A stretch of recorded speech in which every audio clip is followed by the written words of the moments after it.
તો આર્થિક રીતે પછાત નાગરિકોને સરકાર અનાજની સહાય કરે છે, પરંતુ કેટલાક લેભાગુ તત્વો ગરીબોના મોંમાંથી કોળિયું છીનવી રહ્યા છે।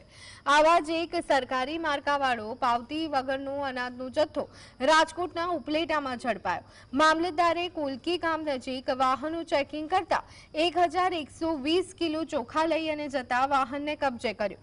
આ છોટા હાથીમાં 50 કિલોના 21 કટ્ટા, 35 કિલોના 2 કટ્ટા અને ચણાના 12 પેકેટ સહિતનો મુદ્દામાલ કબજે કરવામાં આવ્યો। તો બોટાદમાં પણ સરકારી અનાજ ભરેલા વાહનને પુરવઠા વિભાગ દ્વારા પકડી પાડવામાં આવ્યું। બોટાદના હરણકુઈ વિસ્તારમાંથી સરકારી અનાજ ભરી અને વાહન પસાર થાય છે તેવી બાતમીના આધારે પુરવઠા વિભાગે તપાસ કરી તો સરકારી અનાજના કાળા કારોબારનું મોટું જથ્થું ઝડપાયો। આ પહેલીવાર નથી કે બોટાદમાં સરકારી અનાજનો જથ્થો ઝડપાયો હોય। વારંવાર આ અંગેની ફરિયાદ મળે છે અને અનેક વાહનો અત્યાર સુધી સીઝ કરવામાં આવ્યા છે। ત્યારે ગરીબોના મોઢામાંથી કોળિયું છીનવી અને કોણ પોતાનું પેટ ભરે છે તે તપાસ કરવાની અને તેને કડક સજા આપવાની જવાબદારી સરકારની છે।